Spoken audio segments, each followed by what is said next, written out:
नहीं यार, नहीं नहीं नहीं नहीं, बेकार मैच, घटिया मैच, बार्सिलोना का बहुत बेकार performance, boring match to be precise, एकदम बोरिंग मैच। पूरे गेम में कोई एक्साइटमेंट नहीं था, पूरे गेम में कुछ नहीं था, to be quite honest with you, पूरे गेम में कुछ नहीं था। हाँ, हम बात करेंगे आगे जाके, जो वार ने किया उसके बारे में बात करेंगे, जो हमको करना चाहिए था उसके बारे में बात करेंगे, और जो हमने नहीं किया उसके बारे में बात करेंगे। सारी चीजों को अपन करते हैं डिस्कस, और देखते हैं आगे क्या होता है। हाँ तो यार, जैसे कि मैंने अपने मैच प्रीव्यू में बोला था, एग्जैक्ट उसी टीम ने स्टार्ट किया था। और हाँ, फर्स्ट ऑफ ऑल, ये जो लाइटिंग है आज के वीडियो में उतनी ठीक नहीं है, तो देखना चला लेना, नेक्स्ट वीडियो से ठीक हो जाएगी। हाँ तो मैं अभी क्या कह रहा था कि जैसे कि मैंने अपने मैच प्रीव्यू में बोला था, वैसे ही एग्जैक्ट टीम बार्सिलोना ने स्टार्ट करी थी, बट बार्सिलोना के टैक्टिक्स नहीं थे। अगर सबसे पहले टीम को देख रहे थे तो गोल पे ऑब्वियसली मार्क-एंड्रे टर स्टेगन था, right back Sergio Roberto, centre back Christiansen और एरिक गार्सिया खेल रहे थे। क्रिस्टियनसन को इंजरी हो चुकी है, 3 से 4 वीक के लिए बाहर रह सकता है वो, तो अब जेरार्ड पीके अपने आगे के मैचेस में रहेगा।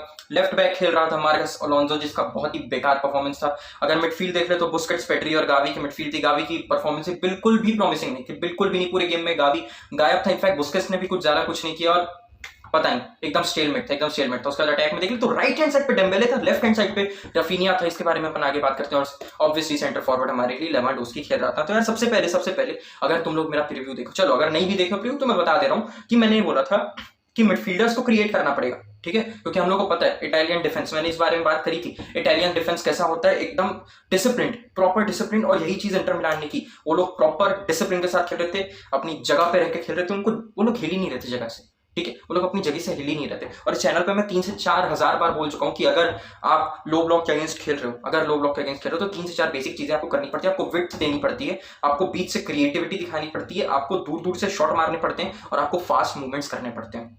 विड्थ थी हमारे पास, बट वो विड्थ का कोई यूज नहीं था, क्योंकि हमारे पास जो विड्थ थी वो गलत विड्थ थी। अच्छा तुम लोग यार मेरे को एक बात बता दो, अगर हम लोग बार्सिलोना के एरा में जाएं, जिस टाइम बार्सिलोना डोमिनेट किया करती थी, शावी, इनिएस्टा, बुस्केट्स के एरा में जाएं, तो उस टाइम तुम लोग देखोगे कि सबसे ज्यादा क्रिएटिविटी कौन करता था। ऑब्वियसली मेसी करता था क्रिएटिविटी, बट अगर देख ले तो जितनी भी चीजें हैं वो शावी से निकल के जाती थी, जितनी भी चीजें हैं वो इनिएस्टा से निकल के जाती थी। ये लोग थे main creators along with Messi, क्योंकि मेसी बीच में आ जाता था तो मेसी भी एक मिडफील्ड का कहीं ना कहीं हिस्सा बन जाता था, नंबर 10 पोजीशन पे खेलता था। मैं यहाँ पे बेसिक बात ये बोल रहा हूँ कि अगर आपके पास पेड्री और गावी जैसे प्लेयर्स हैं तो आपको क्रिएटिविटी की चिंता बिल्कुल नहीं होनी चाहिए, ठीक है, क्योंकि आप इन पे रिस्पॉन्सिबिलिटी दो। अभी यंग है, इनको सिखाना पड़ेगा और इन पे रिस्पॉन्सिबिलिटी देनी पड़ेगी। तुम लोग मेरे को एक बात बता दो, बार्सिलोना का सिस्टम क्या है, बार्सिलोना का गेम प्लान क्या है, तो बता दो। अभी के प्रेजेंट में बार्सिलोना का गेम प्लान क्या है, बता दो। जहां तक मैंने देखा है गेम प्लान ये है कि बस विंगर्स के पास बॉल दे दो, विंगर्स ने कुछ क्रिएट कर दिया, विंगर्स ने बॉल अंदर दे दी, लेवेंडोस्की के पास आ गई तो मार देगा, नहीं आई तो नहीं मारेगा, बस गेम खत्म हो गया वहीं पे, ठीक है। यही एग्जैक्ट गेम प्लान है, और यही एग्जैक्ट चीज हुई।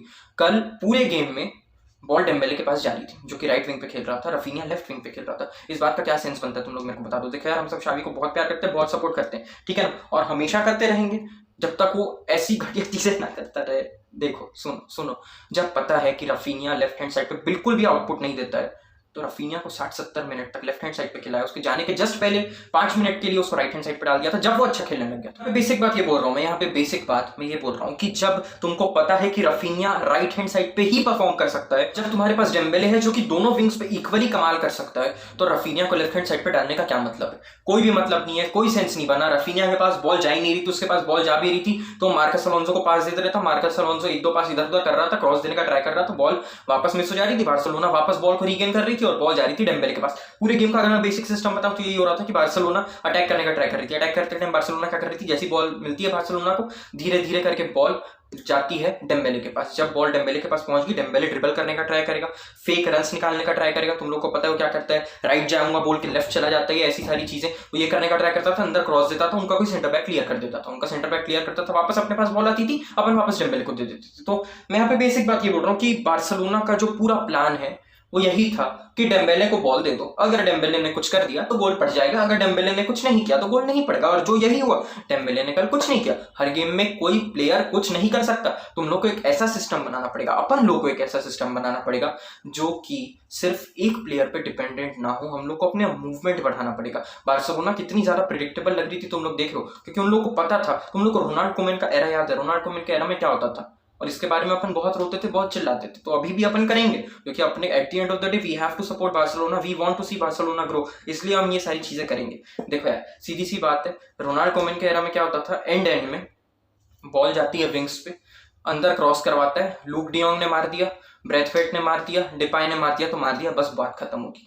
यही चीज अभी हो रही है, एग्जैक्ट यही चीज अभी हो रही है। बार्सिलोना की पासिंग इंप्रूव हुई है, मूवमेंट इंप्रूव हुए हैं, ऑब्वियस सी बात है, बट हम लोग की मिडफील्ड क्रिएट क्यों नहीं कर रही है कुछ, दैट इज माई क्वेश्चन।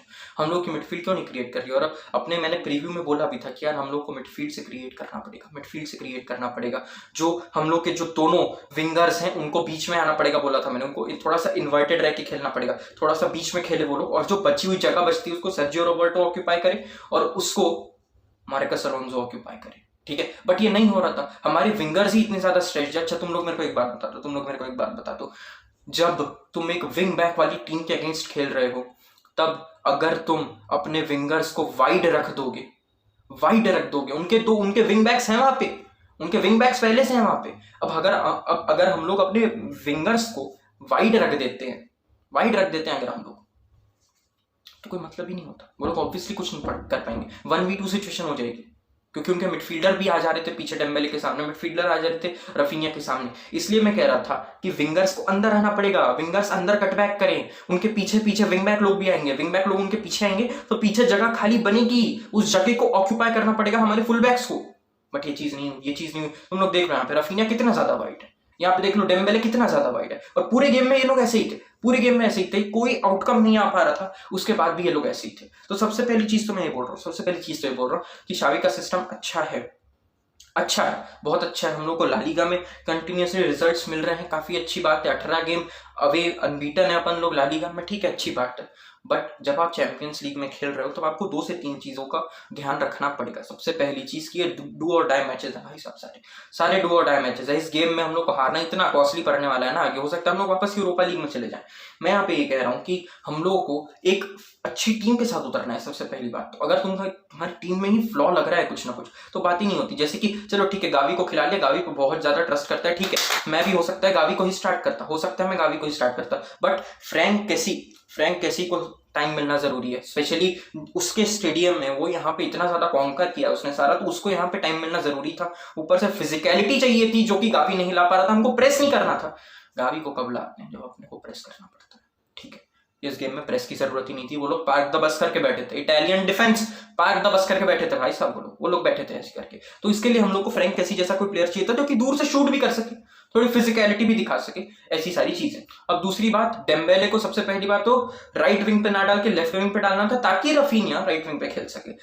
ये 2 बातें तो यार, जब तुम्हारा टीम सिलेक्शन ही अच्छा नहीं तो आगे जाके तुम कैसे अच्छे खेलोगे, ठीक है ना, ऑब्वियस बात है, ठीक है। हाँ, तो अपन आगे चलते, तो ये एक चीज हो गई। अब उसके बाद ठीक है, शावी की फिक्स्ड फिलोसॉफी है, एंड आई रिस्पेक्ट दैट भाई, मेरी भी फेवरेट फिलोसॉफी है। जितने भी बार्सिलोना फैंस है, जितने भी लोग टोटल फुटबॉल से सब कुछ जानते हैं, सबको पता है कि फिक्स्ड पोजीशन, फ्लूइडिटी नहीं रहेगी ज्यादा, सब अपनी फिक्स्ड पोजीशन पे रहेंगे और पासेस अच्छे करेंगे, एक फिक्स्ड सिस्टम रहेगा।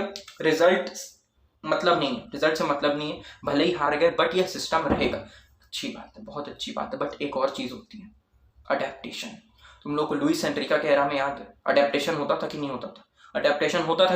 बता दो तुम लोग मेरे को। तो अडेप्ट करना जरूरी है। अगर दिख रहा है कि भाई 80 मिनट तक कुछ काम नहीं किया है, तो कुछ तो चेंज करना पड़ेगा ना तब, थोड़ा सा, हल्का सा। और मेन बात ये आ जाती है कि अगर एक प्लेयर पे ज्यादा डिपेंडेंसी हो जाए, जो कि अभी डेम्बेले है, क्रिएटिविटी की, तो फिर कुछ नहीं हो सकता। इसलिए मैं बोल रहा हूँ कि हम लोग को जो मिडफील्ड है उसको क्रिएटिविटी की रिस्पॉन्सिबिलिटी देनी पड़ेगी। डेम्बेले के पास भी रहेगी और मिडफील्ड के पास भी रहेगी, कोई दिक्कत वाली बात नहीं है। तो ये सारी बेसिक बातें यार, ये सारी बेसिक बातें। और अब अपन बात कर लेते हैं वार की। तो यार देखो, सबसे पहली बात हम लोग को इस लेवल तक आने ही नहीं देना है गेम को कि हम एक वार के डिसीजन पे डिपेंडेंट हो। ये तो एक बात होगी, बट इसका मतलब ये नहीं है कि वार कुछ भी उल्टे सीधे डिसीजन दे दे। क्या मतलब है? सबसे पहले तो अभी फीफा का रूल चेंज हुआ है, ठीक है। तो एंजू फाटी का जो हाथ लगा था उसके बावजूद गोल पड़ना चाहिए था, ठीक है, उसके बावजूद गोल पड़ना चाहिए था। ये अभी फीफा का गोल काउंट होना चाहिए था। ये अभी फीफा का नया रूल है यार, तो पहली बात, उस गोल को आउट रूल करना ही नहीं चाहिए था। और दूसरी बात, चलो ठीक है, अगर उसको हैंडबॉल के कारण कर दिया, चलो ठीक है। फिर डम्फ्रीज का जब हैंडबॉल हुआ तो उसको क्यों नहीं किया? कोई रीजन नहीं है, किसी के पास कोई रीजन नहीं है। बायस है, ठीक है। हम लोग हार गए इसलिए मैं बोल रहा हूँ, अगर जीत जाते तो हो सकता है मैं इतना बड़ा इशू बनाता भी ना, इसको कोई ना बनाता, हो सकता है। बट जब जहां पे हैंडबॉल है वहां पे हैंडबॉल दो ना यार। वार का क्या मतलब हो गया, क्या मतलब होगा वार का? और 2 गेम में 2 बार रॉबरी होगी नहीं, तो 2 गेम में 2 बार होगी। बायर्न के अगेंस्ट क्लियर क्लियर डेविस ने गिराया था पेनल्टी बॉक्स के अंदर, कुछ नहीं मिला, कुछ भी नहीं मिला। यहाँ पे भी कुछ नहीं। तो वही कह रहा हूँ यार, ये तो मतलब क्या ही बोल दो यार मैं। बट ठीक है, जो है कुछ कर तो सकते नहीं। बार्सिलोना ने कंप्लेन फाइल करी है, बट ऑब्वियसली अब गेम हो चुका है तो कुछ होने नहीं वाला। कुछ पेनल्टी वेनल्टी का इशू होगा तो होगा, और रेफरी के ऊपर कुछ पेनल्टी लग जाएगी, दैट्स इट, रिजल्ट वापस नहीं आ सकता, ठीक है ना। तो यहाँ पे इंपॉर्टेंट बात ये है कि हम लोग को खुद पे वर्क करना पड़ेगा अभी। हम रेफरीज के बारे में कुछ नहीं कर सकते, हम वार के बारे में कुछ नहीं कर सकते, हम रूल्स के बारे में कुछ नहीं कर सकते। हम कुछ कर सकते हैं तो अपने प्ले स्टाइल को इम्प्रूव कर सकते हैं, अपनी क्रिएटिविटी को इम्प्रूव कर सकते हैं, अपनी जो डिपेंडेंसी है एक प्लेयर के ऊपर उसको रिड्यूस कर सकते हैं। ये सारी चीज़ें हम लोग कर सकते हैं, और हम लोग को आगे के सारे गेम जीतने हैं। नहीं तो फिर वापस वही यूरोपा लीग में जाना पड़ेगा। तो इंटर से है एक हफ्ते बाद, एग्जैक्ट एक हफ्ते बाद इंटर मिलान से मैच है, कैंप नाउ में मैच है। तो let's hope that we can win that, और वो लोग वापस वही स्ट्रेटजी अपनाएंगे। वो लोग पार द बस करेंगे, वो लोग काउंटर पे मारेंगे, वो लोग लॉन्ग शॉट्स मारेंगे। और लॉन्ग शॉट्स की भाई क्या गोल थे यार, चाहानोलू का क्या गोल था, ब्यूटीफुल गोल। और कोई कीपर नहीं रोक सकता था, कोई भी कीपर नहीं रोक सकता था इसको। बट हम लोग को अवेयर रहना है, हम लोग को बेटर अटैक करना है। 80 90 100% पोजीशन रख के कोई मतलब नहीं है अगर रिजल्ट ही नहीं आ पा रहे हैं, अगर गोल ही नहीं पढ़ पा रहे हैं, तो वापस वही बोरिंग फुटबॉल शुरू हो जाता है, ठीक है ना। तो हम लोग को अपनी क्रिएटिविटी बढ़ानी है, एक्साइटमेंट बढ़ाना है, मूवमेंट बढ़ाना है, स्पीड बढ़ानी है यार, कितनी स्पीड बढ़ानी है अपने को। और अगर कोई गेम प्लान वर्क नहीं कर रहा है तो उसको अडेप्ट करना है दूसरे गेम प्लान को, ये सारी चीजें करनी पड़ेगी। बट देखो आगे क्या होता है, देखो आगे क्या होता है। अभी वापस 2 दिन बाद वापस सेल्टा से मैच है ना, हाँ सेल्टा वीगो से मैच है मेरे ख्याल से, हाँ ठीक है। तो उसके पहले प्रीव्यू आ जाएगा, ठीक है चलो। अच्छा तो रिजल्ट नहीं था यार, काफी मतलब नहीं यार, बेकार था। चलो ठीक है भाई, मिलते हैं नेक्स्ट वीडियो में, तब तक के लिए विस्का एल।